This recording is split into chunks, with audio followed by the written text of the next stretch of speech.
Hello students, I am Niyati Kotecha welcoming you all to the class of Business Environment.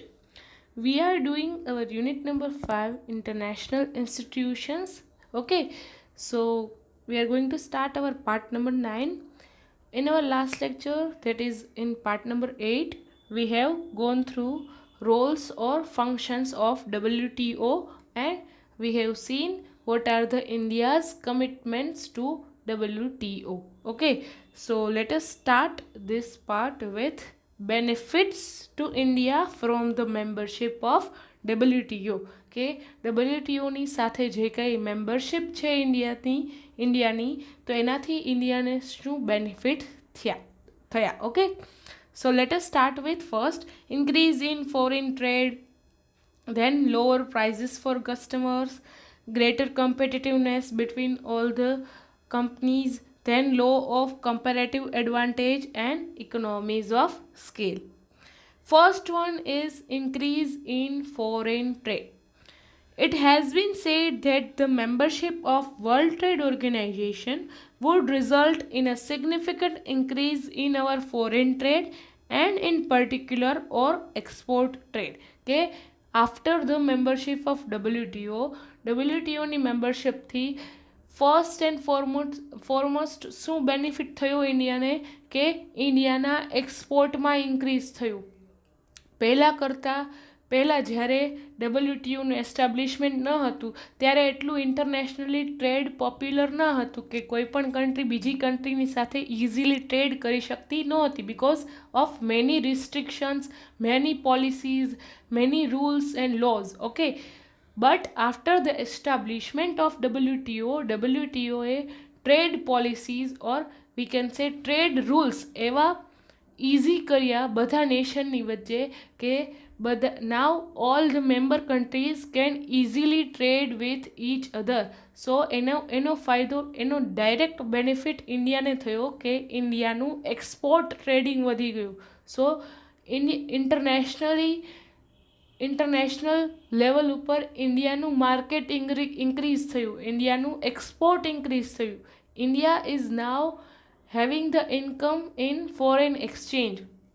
Thus, for example, there is likely to be substantial increase in the export of our agricultural products. Of course, India is very much well known for agricultural products, forest products, marine products, processed foods, textiles and garments. So, આ બધી વસ્તુનું એક્સપોર્ટમાં substantial increase થયું after the establishment of WTO so ડબલ્યુટીઓના જે કાંઈ rules છે જે કાંઈ પોલિસીસ છે એનાથી ડાયરેક્ટ બેનિફિટ થયો ઇન્ડિયાને because of simplified trade simplified international trade so international trade જે છે હવે ડબલ્યુટીઓના એસ્ટાબ્લિશમેન્ટથી વધારે સિમ્પ્લિફાઈ થયું અને એનાથી ઇન્ડિયાનું એક્સપોર્ટ વધ્યું ઇન્ડિયાનું ઇન્ટરનેશનલ માર્કેટમાં એક્સપોર્ટ વધવાથી ફોરેન એક્સચેન્જની ઇન્કમ ઇન્ડિયાને વધી ગઈ સો મેજરલી ઇન્ડિયાનું એક્સપોર્ટ એગ્રીકલ્ચર પ્રોડક્ટ્સમાં વધ્યું forest products marine products then processed foods textile અને ગાર્મેન્ટ આ બધી વસ્તુઓનું ઇન્ડિયાનું એક્સપોર્ટ વધી ગયું ઇન્ટરનેશનલ માર્કેટમાં so first benefit is increase in foreign trade Second benefit is lower prices for consumers. Removing tariffs enables us to buy cheaper imports. So, આપણે last લેક્ચરમાં જોયું હતું કે ડબલ્યુટીઓની સાથે ઇન્ડિયાની કમિટમેન્ટ શું હતી તો એમાં ફર્સ્ટ કમિટમેન્ટ હતી reduction in tariff means import duty so જે કાંઈ ઇમ્પોર્ટ ડ્યુટી પહેલાં લાગતી હતી કે બીજા કોઈ કન્ટ્રીમાંથી આપણે જે કાંઈ વસ્તુઓ ઇમ્પોર્ટ કરીએ તો એ ઇમ્પોર્ટ ઉપર આપણને સર્ટેન ટેક્સ લાગે આપણી ઇન્ડિયાના પીપલ્સને સર્ટેન ટેક્સ ભરવો પડતો હતો પહેલાં જ્યારે કંઈ ઇમ્પોર્ટેડ વસ્તુ કોઈપણ નેશન કોઈપણ અલગ કન્ટ્રીમાંથી ઇમ્પોર્ટેડ વસ્તુ મગાવે કોઈપણ ઇન્ડિયાના પીપલ કોઈપણ ઇન્ડિયાના સિટીઝન તો એને ઇમ્પોર્ટ ડ્યુટી ભરવી પડતી હતી so after the establishment of WTO અને ઇન્ડિયાની કમિટમેન્ટ હતી જે કંઈ ડબલ્યુટીઓ સાથેની એમાં ઇન્ડિયાએ કમિટ કર્યું to reduce its tariffs means import duty so import duty બધી અલગ અલગ વસ્તુઓ ઉપર હવે રિમૂવ થઈ ગઈ તો એનાથી શું આપણા ઇન્ડિયન સિટીઝન્સને ફાયદો થયો કે ઇન્ડિયાના સિટીઝન્સને પણ હવે ફોરેનની વસ્તુઓ, ફોરેનની જે કંઈ નવી ટેકનોલોજીવાળી વસ્તુઓ કે ફોરેનની ઇમ્પોર્ટેડ વસ્તુઓ યુઝ કરવાનો ચાન્સ મળ્યો. Okay, so removing tariffs enables Indian customers to buy cheaper imports, કે ઓછા ભાવે સારી વસ્તુ જે કંઈ ફોરેનની વસ્તુઓ હોય એને યુઝ કરવાનો ચાન્સ મળ્યો ઇન્ડિયાના કસ્ટમર્સને. Of course now we all are using ક્યાંક ને ક્યાંક ઇમ્પોર્ટેડ પ્રોડક્ટ્સ આપણે ઘણી યુઝ કરીએ છીએ કે ફોરેનની ટેકનોલોજીની વસ્તુઓ આપણે ક્યાંક ને ક્યાંક યુઝ કરતા જ હોઈએ છીએ. Okay, so that is one of the benefit of international trade. Third one is free trade encourages greater competitiveness. જેમ જેમ ઇન્ટરનેશનલ માર્કેટમાં કોમ્પિટિશન વધે, જેમ જેમ ઇન્ટરનેશનલ માર્કેટમાં ટ્રેડિંગ વધે, એમ ઓફકોર્સ કોમ્પિટિશન તો ઇન્ક્રીઝ થવાની જ ને. ઓકે, સો WTOએ જ્યારે પણ ઇન્ડિયાની સાથે અગ્રીમેન્ટ કર્યા તો એમાં એક્સપોર્ટ માટે પણ રસ્તાઓ ખુલ્યા અને ઇમ્પોર્ટ માટે પણ રસ્તાઓ ખુલ્યા. સો આનાથી શું થયું કે ઘણી બધી ફોરેન કંપનીઝ હતી એ ઇન્ડિયામાં આવી અને બિઝનેસ કરવા માંડી, અને ઘણી બધી ઇન્ડિયાની કંપની હતી એ હવે ફોરેનમાં બિઝનેસ કરવા માંડી. સો એનાથી શું થયું કે ઇન્ડિયાની જે કંઈ કંપનીઝ અવેલેબલ છે એમાં ફોરેનની કંપનીઝ પણ આવી બિઝનેસ કરવા માટે, તો ઇન્ડિયામાં પણ કોમ્પિટિશન વધી. સિમિલરલી આપણી ઇન્ડિયાની કંપની વર્લ્ડની માર્કેટમાં, અલગ અલગ કન્ટ્રીની માર્કેટમાં બિઝનેસ કરવા ગઈ તો ત્યાં પણ કોમ્પિટિશન વધી. સો કોમ્પિટિશન ઇન્ક્રીઝ થવાથી શું થયું, એક તો કસ્ટમરને ઓછા ભાવે વસ્તુ મળે, બિકોઝ ડિસ્કાઉન્ટેડ પ્રાઇસમાં વસ્તુ મળે. બિકોઝ જ્યારે પણ કોમ્પિટિશન વધારે હોય માર્કેટમાં ત્યારે ઓફકોર્સ કોઈક ને કોઈ બિઝનેસ, કોઈક ને કોઈક કંપની ઓછા ભાવે આપણને વસ્તુ સારી ક્વોલિટીમાં અને ઓછા કોસ્ટમાં પ્રોવાઈડ કરે. ઓકે, સો કોમ્પિટિશન ઇન્ક્રીઝ થાય એનાથી કસ્ટમરને અલ્ટિમેટલી ફાયદો થાય કે ઓછા ભાવે સારી ક્વોલિટીની વસ્તુ અવેલેબલ થાય. So through free trade firms face a higher incentive to cut cost. મેં તમને આખું એક્ઝામ્પલ સમજાવ્યું એ રીતે. For example, a domestic monopoly may now face competition from foreign firms, કે ફોરેનની કંપની ઇન્ડિયામાં આવીને બિઝનેસ કરે તો ઇન્ડિયામાં જે કંઈ કંપનીઝ હોય એની વચ્ચે કોમ્પિટિશન થાય, અને કોમ્પિટિશન થવાથી ઓછા કોસ્ટ ઉપર સારી ક્વોલિટીની વસ્તુઓ કસ્ટમરને મળે. સિમિલરલી જો ઇન્ડિયાની કોઈ કંપની હોય તે વર્લ્ડ માર્કેટમાં બિઝનેસ કરવા જાય તો ત્યાં પણ કોમ્પિટિશન ઇન્ક્રીઝ થાય, તો વર્લ્ડ માર્કેટમાં પણ કસ્ટમરને સારા રેટ ઉપર સારી ક્વોલિટીની વસ્તુ મળી રહે. ઓકે, સો ફ્રી ટ્રેડ એન્કરેજીસ ગ્રેટર કોમ્પિટિટિવનેસ. સો આ એક બેનિફિટ થયો ઇન્ડિયાને with partnership with WTO. Then the law of comparative advantage. What is the meaning of comparative advantage?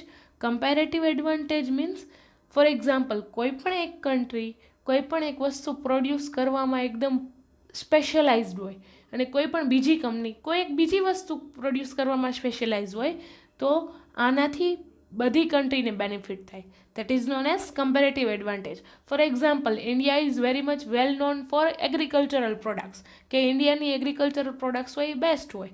સો ઇન્ડિયાને એમાં એ વસ્તુ પ્રોડ્યુસ કરવામાં, એગ્રીકલ્ચરલ વસ્તુ પ્રોડ્યુસ કરવામાં જેમ જેમ વધારે પ્રોડ્યુસ કરે ને એનું એક્સપોર્ટ વધારે તો એમાં ઇન્ડિયાને મોટો બેનિફિટ થાય. એમ ફોર એક્ઝામ્પલ જાપાન, તો જાપાન છે એ ટેકનોલોજીમાં સ્પેશિયલાઇઝેશન છે. સો જાપાનની જે કંઈ ટેકનોલોજી છે એ સ્પેશિયલાઇઝ છે, તો જાપાન આવી ટેકનોલોજીનો એક્સપોર્ટ કરીને વધારે બેનિફિટ મેળવશે. So that is known as comparative advantage.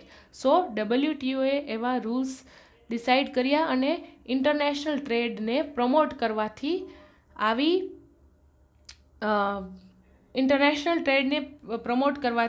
આવા કમ્પેરેટિવ એડવાન્ટેજમાં ઇન્ક્રીઝ થયું.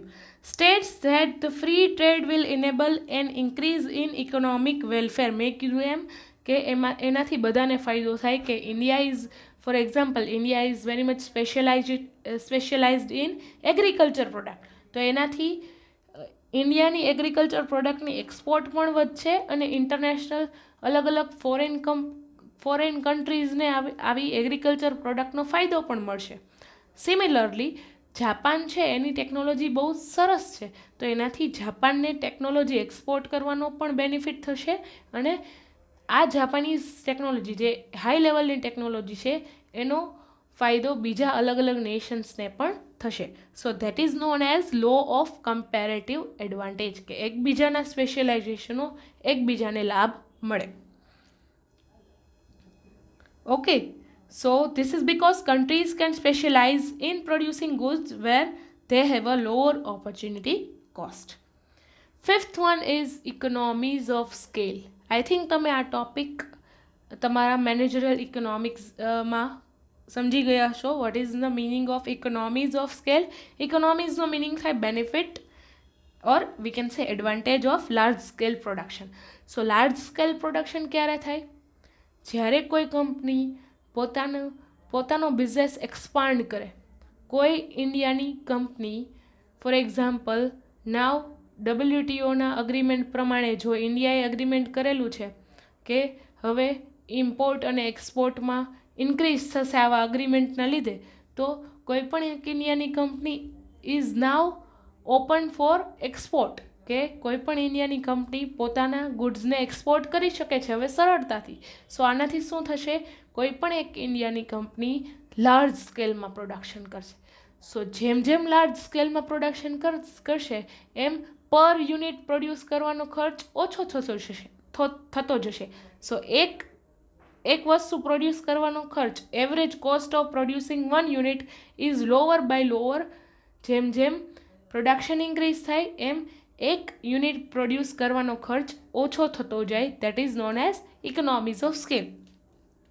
So by encouraging free trade, firms can specialize and produce a higher quantity. જેમ જેમ હાયર ક્વોન્ટિટીમાં પ્રોડ્યુસ કરે તેમ તેમ આવા પ્રોડ્યુસરને ફાયદો થાય, એમ મશીનરીનો સારો યુઝ થાય, અને average cost of producing 1 unit is becoming lower and lower by increasing quantity. This enables more economies of scale. This is important for industries with high fixed costs such as car and aeroplane manufacturer. For example, કોઈ car manufacturing company હોય એને મશીનરીમાં ખૂબ જ મોટું investment કર્યું હોય, તો એનું જે પહેલાં પ્રોડક્શન હોય કે એનું ફોર એક્ઝામ્પલ કોઈ કાર મેન્યુફેક્ચરિંગ કંપનીનું માર્કેટ પહેલાં ઇન્ડિયા જ પૂરતું સીમિત હતું, તો એ એટલી જ કાર પ્રોડ્યુસ કરતા.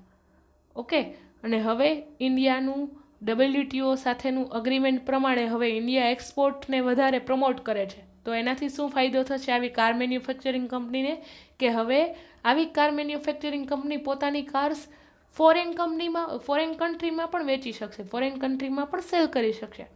તો એનાથી આવી કાર મેન્યુફેક્ચરિંગ કંપનીનું પ્રોડક્શન ઇન્ક્રીઝ થશે, અને પ્રોડક્શન જેમ જેમ ઇન્ક્રીઝ થશે તો એનું જે કાંઈ ઇન્વેસ્ટમેન્ટ કરેલું છે આવી મેન્યુફેક્ચરિંગ પ્લાન્ટમાં એ હવે એનો યુઝ સારો થશે, અને એફિશિયન્ટ યુઝ થવાથી per unit of producing 1 car, cost of producing 1 car is becoming lower and lower. So આવી કંપનીઝને ઇકોનોમીઝ ઓફ સ્કેલનો ફાયદો થશે.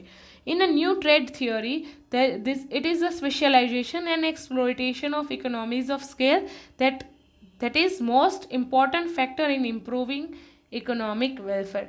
So આનાથી ઇન્ડિયન કાર મેન્યુફેક્ચરરને ફાયદો થશે કે કાર ઓછા કોસ્ટ ઉપર અને સારી રીતે એક્સપોર્ટ થઈ શકશે, અને આવી કાર મેન્યુફેક્ચરિંગનું માર્કેટ ઇન્ડિયા પૂરતું સીમિત નહીં રહે, ઇન્ડિયાથી બહાર પણ એને માર્કેટ ઇન્ક્રીઝ થવાનો મોકો પણ મળશે. So that is known as economies of scale. Of course ઇન્ડિયાના પીપલને પણ ઓછા કોસ્ટે સારી કાર મળશે. Okay, so there is a economic welfare in behind this new trade theory. So જેમ જેમ ઇન્ટરનેશનલ માર્કેટમાં ઇન્ક્રીઝ થશે, ઇન્ટરનેશનલ ટ્રેડ ઇન્ક્રીઝ થશે તો લોકોને એટલી સારી વસ્તુ ઓછા ભાવે મળી રહેશે. તો સો this is the main benefit behind this trade theory. So these are the benefits to India from the membership of WTO. Then this is the one example of world exports of goods and services. So 1970થી લઈને 2016માં export છે world export. સો ડબલ્યુટીઓના આવવાથી વર્લ્ડના એક્સપોર્ટમાં કેટલો બધો ટ્રિમેન્ડિયસ increase થયું છે. સો there is a tremendous increase in world exports. Okay, so this is the one example કે WTO ના આવવાથી WTO established in 1995. એની પહેલાં ગેટ એગ્રીમેન્ટ હતું. સો 1917થી લઈને 2016માં કેટલો બધો ગ્રોથ થયો છે વર્લ્ડના એક્સપોર્ટ્સમાં, કે અલગ અલગ કન્ટ્રી પોતાના એક્સપોર્ટ્સ ઇન્ક્રીઝ કરે છે. સો there is a tremendous increase in world exports after the establishment of WTO. So this is the, you can write as in your exam કે આ એક્ઝામ્પલ પણ તમે એક્ઝામમાં લખી શકો કે after the establishment of WTO there is a tremendous increase in world exports of goods and services. Then we will study disadvantages of WTO. First one is inadequate provision for agricultural subsidies. So for example, developing countries like India. So India is an agrarian country. Agrarian means ખેતી પ્રધાન દેશ છે India. સો ઇન્ડિયાની જે કાંઈ main products છે તે agriculture products છે. સો આના ઉપર સબસિડીઝ નું જે કાંઈ પ્રોવિઝન હોય એ ઓછું છે WTO તરફથી. સો India is as a agrarian country, અથવા we can say India is a agricultural producing country. India માટે આવી સબસિડીનો કોટા વધારે હોવો જોઈએ because India is exporting more agriculture goods and services. તો આવા એગ્રીકલ્ચરના એક્સપોર્ટને વધારવા માટે જો એના માટે ઇન્સેન્ટિવ વધારે મળી જાય, સબસિડીઝ વધારે મળી જાય તો ઓફકોર્સ ઇન્ડિયાને અથવા ઇન્ડિયા જેવા ડેવલપિંગ કન્ટ્રીઝને ફાયદો થાય. Second one is WTO has implemented strong defense of TRIPS, trade-related intellectual property rights. This allow firms to implement patents and copyrights in areas such as life-saving drugs. It has raised the price and made it less affordable for developing countries. આપણે last લેક્ચરમાં શીખેલું TRIPS. What is the meaning of TRIPS? Trade related intellectual property rights, કે intellectual property છે that is copyright, patent, trademark. Okay, so જે કોઈ કન્ટ્રીની company આવી નવી technology invent કરે છે કે નવા મેડિસિન્સ ઇન્વેન્ટ કરે છે તો એને પેટન્ટ અને કોપીરાઇટ વાયોલેટ ના થાય ઇન્ટરનેશનલ ટ્રેડ વખતે, તો એના માટે જે કંઈ પ્રોટેક્શન છે નેસેસરી પ્રોટેક્શન એ પ્રોવાઈડ કરવામાં આવે છે WTO તરફથી. So that is the agreement between all member nation કે કોઈ પણ કન્ટ્રીની કોઈ પણ કંપની છે એ કોઈ નવી ટેકનોલોજી ઇન્વેન્ટ કરે છે તો એના જે કાંઈ કોપીરાઇટ્સ છે, જે કાંઈ પેટન્ટ્સ છે એ વાયોલેટ નથી થતા during the international trade. Okay, તો આનો ફાયદા પણ ઘણા બધા છે કે ટેકનોલોજી હોય એને પ્રોટેક્શન મળી રહે, બટ એના ઘણીવાર ડિસએડવાન્ટેજીસ પણ છે કે કોઈ એક કન્ટ્રીની કંપની છે લાઈફ સેવિંગ ડ્રગનું મોટું ઇન્વેન્શન કરે છે તો એનાથી ઓફકોર્સ બધા નેશનને ફાયદો થવો જોઈએ ને. તો આવા ક્યારેક પેટન્ટ અને કોપીરાઇટના ઘણા બધા રૂલ્સ સ્ટ્રિક્ટ હોય છે તો તેનાથી ડેવલપિંગ કન્ટ્રીઝને અથવા અનડેવલપ્ડ કન્ટ્રીઝ છે એને સ્પેશિયલી વધારે એક્સપેન્સથી આવા ડ્રગ્સ મીન્સ મેડિસિન્સ પરચેઝ કરવા પડે છે because that are life saving medicines, કે આવી મેડિસિન્સ ઓફકોર્સ બધા નેશનની જરૂર પડે. ઓકે, સો આવા ક્યારેક ને ક્યારેક કોપીરાઇટ અને પેટન્ટના લો થોડાક સ્ટ્રિક્ટ હોય છે. Third one is disadvantages relating to agreement on trade for services. The WTO agreement pertaining to trade in services include banking, insurance, telecommunications, shipping, education, etc. There is a considerable difference in the level of services between developed and developing nations. As such, the inclusion of trade in services in agreement will benefit more the developed countries rather than the developing ones. The entry of foreign firms with its wide network in Indian service sector would certainly offer of challenge to Indian companies and they will perhaps find it difficulties to compete with them.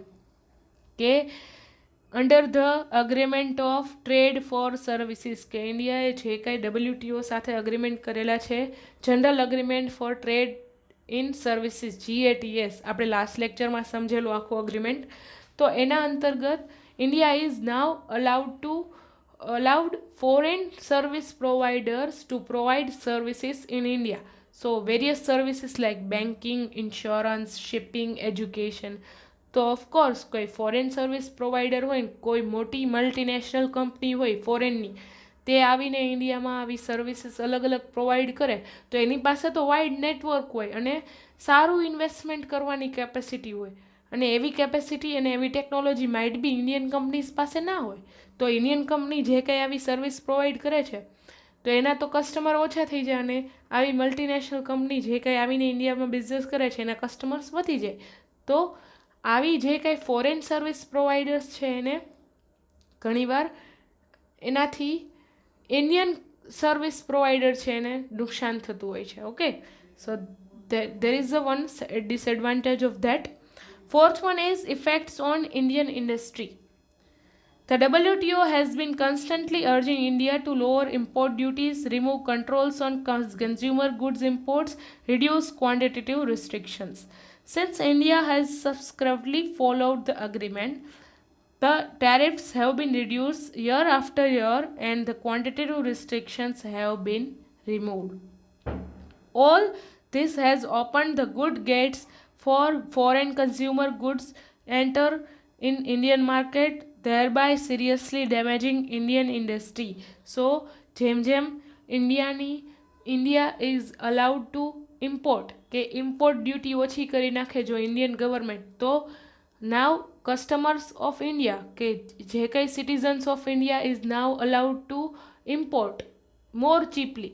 That means ઓછા ભાવે ફોરેનના goods હવે મળવા લાગશે, because import duty કે import tax જે કંઈ લાગતો હતો તે હવે WTOના અગ્રીમેન્ટ સાથે જે કંઈ નક્કી કર્યું ઇન્ડિયાએ એ પ્રમાણે ઓછો થઈ ગયો. તો ઇમ્પોર્ટ ડ્યુટી ઓછી થઈ ગઈ, તો લોકોને ઇન્ડિયાના લોકો હવે ઇમ્પોર્ટેડ ગુડ્સનો યુઝ વધારે કરી શકશે. તો એનાથી જે કાંઈ ઇન્ડિયાની ઇન્ડસ્ટ્રી આવા ગુડ્સ પ્રોડ્યુસ કરતી હોય તો એને તો નુકસાન જાય. Okay, so there is a one disadvantage over here, કે ઇમ્પોર્ટેડ ગુડ્સની માંગ વધી જાય અને સામે ઇન્ડિયાની જે કંઈ ઇન્ડસ્ટ્રી હોય આવા ગુડ્સ એન્ડ સર્વિસીસ પ્રોડ્યુસ કરતી હોય તો એની ડિમાન્ડ ઓછી થઈ જાય. Indian industry is facing increasing competition from foreign goods, કે જે ફોરેન ગુડ્સ આવવા માંડે તો એની સાથે કોમ્પિટિશન થાય ઇન્ડિયન ઇન્ડસ્ટ્રીની, અને ઓફકોર્સ કોમ્પિટિશન થાય તો ઇન્ડિયાની જે કાંઈ ઇન્ડસ્ટ્રી છે એ એની ઇન્ડિયાની પ્રોડક્ટ્સની માંગ ઘટી જાય અને આવી ફોરેન ઇમ્પોર્ટેડ ગુડ્સની ડિમાન્ડ વધી જાય, તો સામે ઇન્ડિયન ઇન્ડસ્ટ્રીને જ પણ ઘણું નુકસાન થાય. સો there is one disadvantage over here.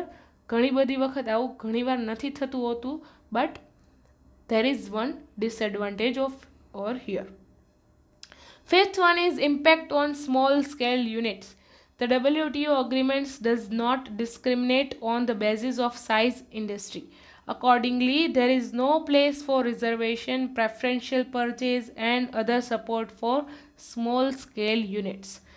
And so this small scale industry have to compete not only with the large units within the country but also with the cheap imported products, કે જેમ imported પ્રોડક્ટ્સની demand વધવા માંડે અને એ સસ્તા ભાવે ઇન્ડિયામાં available થવા માંડે, કે કોઈ પણ ઇમ્પોર્ટેડ પ્રોડક્ટ પણ હવે ઇન્ડિયામાં એટલી ઓછા ભાવે મળે છે, તો આવી જે કંઈ નાની વસ્તુ છે એ સ્મોલ સ્કેલ સેક્ટર પ્રોડ્યુસ કરતું હોય તો એને તો નુકસાન જાય.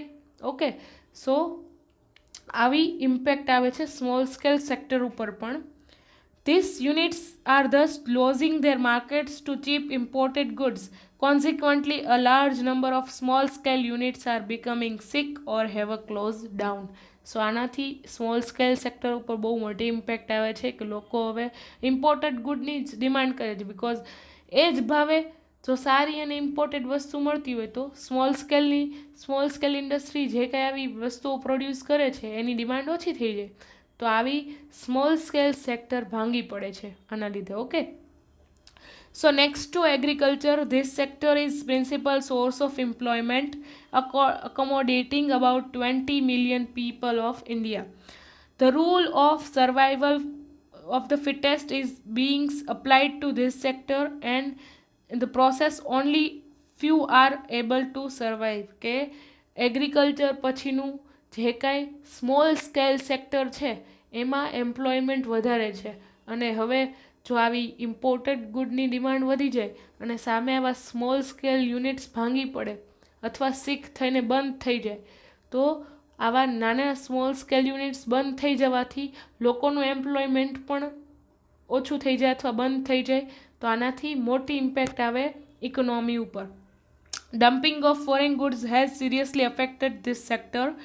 Besides the entry of multinationals in ordinary customer goods like ice cream, food processing, mineral water, agarbatti manufacture, potato chips, etc. is further affecting very adversely to small scale sector. કે small scale સેક્ટરની જે કે નાની નાની વસ્તુઓ છે એ પણ હવે ઓછા ભાવે મલ્ટીનેશનલ કંપની પ્રોવાઈડ કરવા માંડે.